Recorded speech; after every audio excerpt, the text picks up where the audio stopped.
Audio Jungle.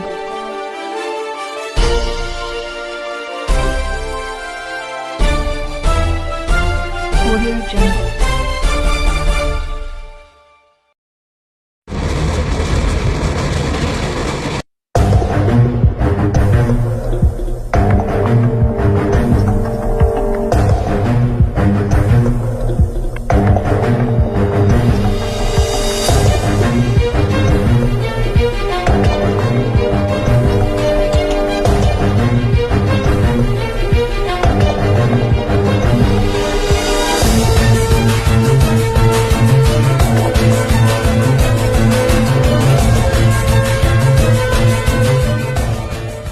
TNI AL dengan mudah kalahkan Malaysia.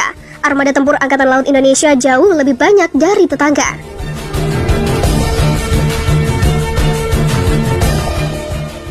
Sebagai negara yang bertetangga dan dikelilingi laut, membandingkan armada tempur TNI AL versus Angkatan Laut Malaysia sangat wajar untuk dilakukan.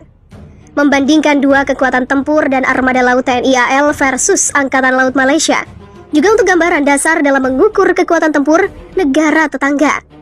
Meskipun tak bisa dipungkiri jika level secara umum antara militer Indonesia versus Malaysia memang sangat jauh. Sebagaimana data yang dipaparkan oleh Global Firepower, dikatakan jika Indonesia merupakan salah satu kekuatan militer terbesar di dunia, di mana Global Firepower menempatkan kekuatan militer Indonesia pada posisi ke-16 di dunia. Bahkan, apabila dikerucutkan, kekuatan militer Indonesia disebut yang terbesar di Asia Tenggara. Berbanding terbalik dengan Indonesia, kekuatan tempur militer Malaysia justru terperosok jauh di bawah Indonesia. Dikatakan jika kekuatan militer Malaysia saat ini berada pada posisi ke-44 dunia, dan jika dilihat dari segi kawasan, kekuatan militer Malaysia hanya berhasil menduduki posisi ke-6. Lantas, jika dilihat dari matra laut, lebih tangguh armada tempur TNI AL ataukah Angkatan Laut Malaysia? Untuk lebih jelasnya, simak pemaparan perbandingan alat tempur TNI AL versus Angkatan Laut Malaysia, di mana armada tempur yang dimiliki oleh TNI AL memiliki jumlah sebanyak 282 unit, jauh berkali-kali lipat di bawah TNI AL. Angkatan Laut Malaysia hanya memiliki segelintir armada tempur laut. Sumber mengatakan jika Angkatan Laut Malaysia hanya memiliki armada tempur sejumlah 61 unit saja. Tentunya dari sini sudah jelas terlihat jika armada tempur TNI AL jauh di atas Angkatan Laut Malaysia. Armada tempur laut berupa kapal perang utama yang dimiliki Indonesia berjumlah 10 unit. Sedangkan armada tempur berupa kapal perang utama yang dimiliki Angkatan Laut Malaysia berjumlah 4 unit. Untuk kapal selam, TNI Angkatan Laut disebut memiliki sekitar 5 unit armada tempur dalam kapal selam. Adapun Angkatan Laut Malaysia hanya memiliki 2 unit armada tempur kapal selam. Kapal patroli, TNI AL diketahui memiliki 179 unit armada tempur yang berbentuk kapal patroli. Berbanding jauh dengan TNI AL, armada tempur berupa kapal patroli yang dimiliki Angkatan Laut Malaysia hanya 32 unit. Selanjutnya, armada tempur dalam bentuk kapal fregat. Sedikit lebih unggul Malaysia, di mana kapal fregat yang dimiliki Angkatan Laut Malaysia berjumlah 10 unit, sementara kapal fregat yang dimiliki TNI AL hanya 7 unit. Jumlah armada tempur dalam bentuk kapal korvet milik TNI AL ternyata 4 kali lipat lebih banyak dari yang dimiliki Angkatan Laut Malaysia, di mana TNI AL memiliki sekitar 24 unit kapal korvet, sedangkan Angkatan Laut Malaysia hanya memiliki sekitar 6 unit kapal korvet. Jika boleh dikatakan, Malaysia saat ini menghadapi masalah pelik atas klaim Nine Dash Line China. China yang pernah mengerahkan kapal Coast Guard-nya Lego Jangkar di sekitaran Beting Ali tak bisa diusir oleh Angkatan Laut Malaysia. Pasalnya kapal Coast Guard China dikawal kapal perang di mana Angkatan Laut Malaysia saat ini belum mampu mengusirnya. Memang dalam 5 tahun belakangan ini, Malaysia kesulitan memodernisasi alutsistanya. Yang ada malah proses modernisasi Angkatan Lautnya mangkrak. Dikutip dari Desar, proyek mangkrak yang paling miris tentunya ialah Littoral Combat Ships Maharajalela. Kapal ini sudah diresmikan namun diprotoli lagi hingga mangkrak berkarat di galangan kapal. Mangkraknya kapal-kapal atau proyek-proyek alutsista strategis Malaysia rupanya karena kasus korupsi mantan PM Najib Razak.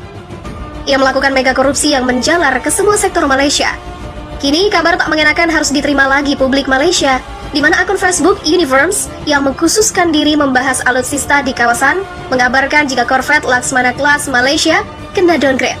Hal ini disampaikan langsung Panglima Tentara Laut Laksmana Tan Sri Abdul Aziz Jafar. Sri Abdul Aziz menjelaskan bila sistem senjata di korvet kelas Laksmana sudah kadaluarsa. Sistem rudal kelas Laksmana, Aspide, dan Otomat telah dipensiunkan karena radar kontrol tembakan RTN-10X mereka dengan sistem kontrol tembakan MK-10 Argo sudah usang. Keadaan semakin runyam kala Jafar mengatakan bila kemampuan anti kapal selam Laksmana kelas sudah tak berfungsi lagi. Kelas Laksmana juga tidak akan lagi mampu melakukan peperangan anti kapal selam karena peluncur torpedo mereka telah dipindahkan ke KD Kasturi dan Lekir. Lebih lanjut, rudal Aspide dan Otomat Laksmana kelas akan dibuang dari kapal. Sementara itu, peluncur torpedo juga akan dilucuti dan diganti dengan meriam kaliber 40 mm.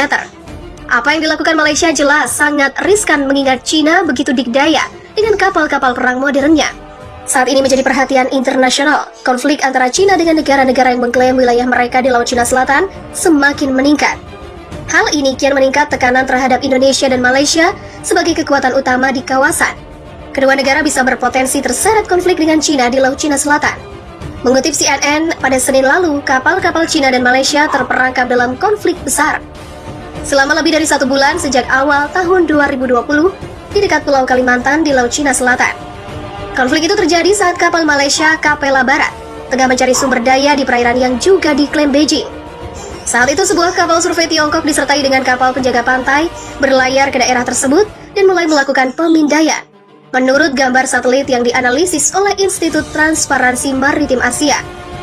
Hal itu kemudian direspon Malaysia dengan mengarahkan kapal ke daerah tersebut yang didukung kapal perang Amerika Serikat yang melakukan latihan bersama di Laut Cina Selatan. Beijing mengklaim tengah melakukan kegiatan normal di perairan di bawah yurisdiksi Tiongkok. Kendati selama berbulan-bulan kapal-kapal Cina dituding memburu kapal-kapal negara lain yang mencoba mengeksplorasi sumber daya di perairan yang diklaim Cina miliknya. Sekarang, para ahli mengatakan Cina mengadopsi taktik yang semakin kuat dan beresiko memicu konflik baru dengan kekuatan regional utama seperti Malaysia dan Indonesia. Direktur AMTI Greg Polling mengatakan, Indonesia dan Malaysia menganggap gangguan Cina ini lebih serius daripada sebelumnya. Saat ini, kapal-kapal Cina memperluas jangkauan mereka di kawasan tersebut. Sebagian besar karena keberadaan pulau-pulau buatan Beijing di Laut Cina Selatan. Pulau-pulau buatan itu menyediakan pangkalan terdepan untuk kapal-kapal Cina. Dan hal itu secara efektif telah mengubah Malaysia dan Indonesia menjadi negara-negara yang berada di garis depan.